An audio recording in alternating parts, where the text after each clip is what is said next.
The Newmans and their rivals on the young and the restless are no strangers to intrigue, manipulation, and last-minute betrayals.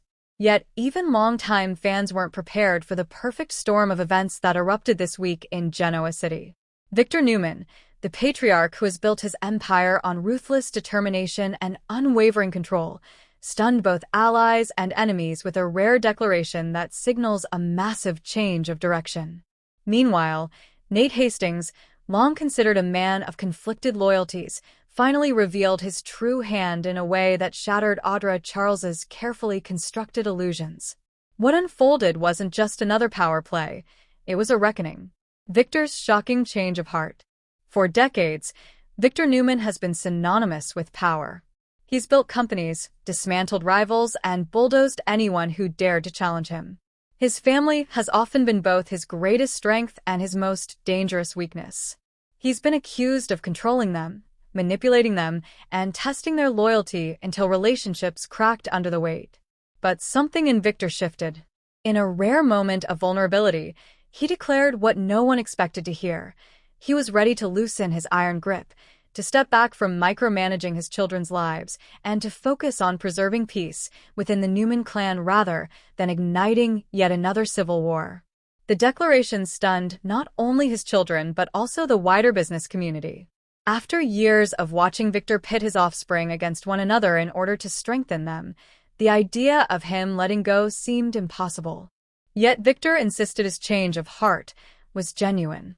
He claimed that after decades of battles, betrayals, and bitter boardroom wars, he no longer wanted his legacy to be defined by division. Was it age catching up with him? Was it guilt from past mistakes?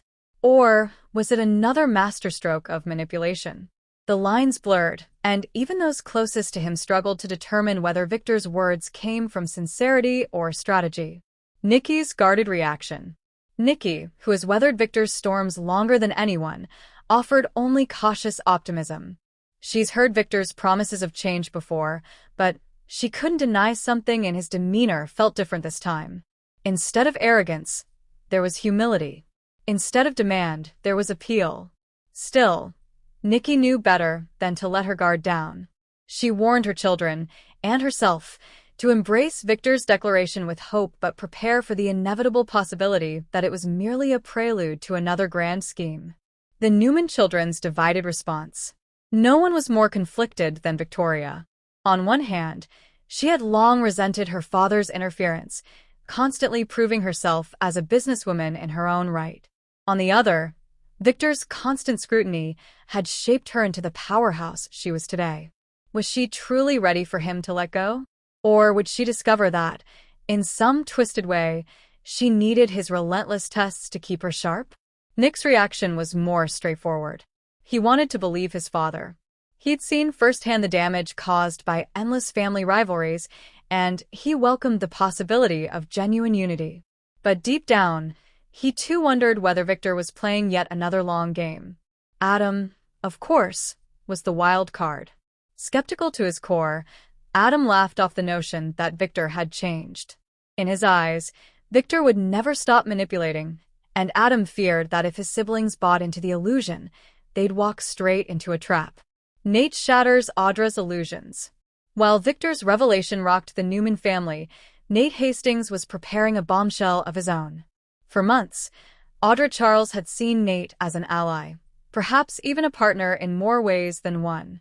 Their alliance was built on a shared hunger for power and the belief that they could outmaneuver anyone, even the Newmans themselves.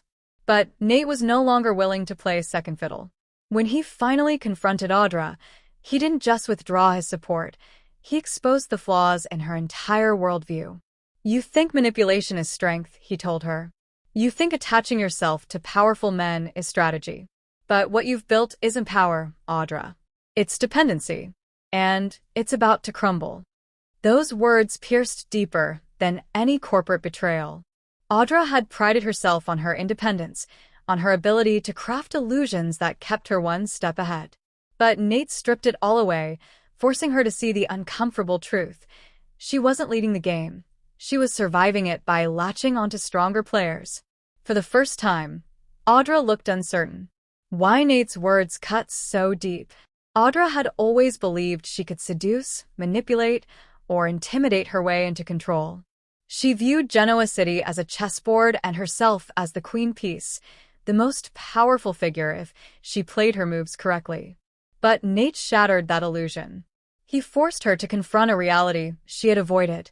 True power doesn't come from aligning with others. It comes from standing alone, taking risks, and accepting consequences. Ironically, Nate's takedown mirrored Victor's declaration.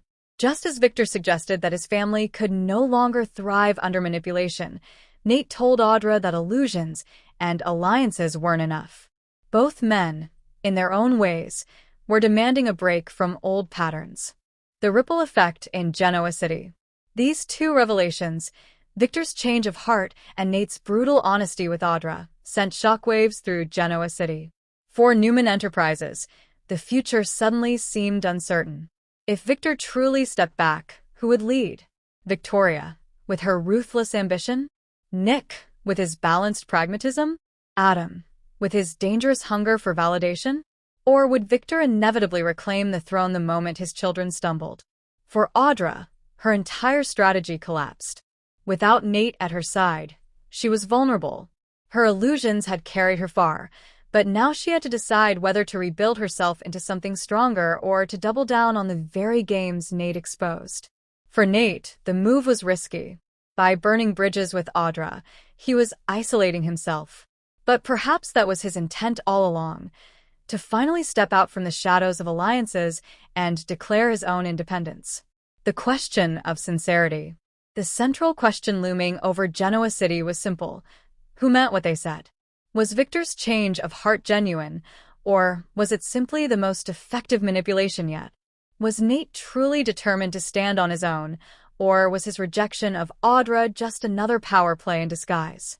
Would Audra truly learn from her illusions being shattered, or would she rebuild her walls and come back more dangerous than ever? Fans of The Young and the Restless know that sincerity is often a luxury few characters can afford.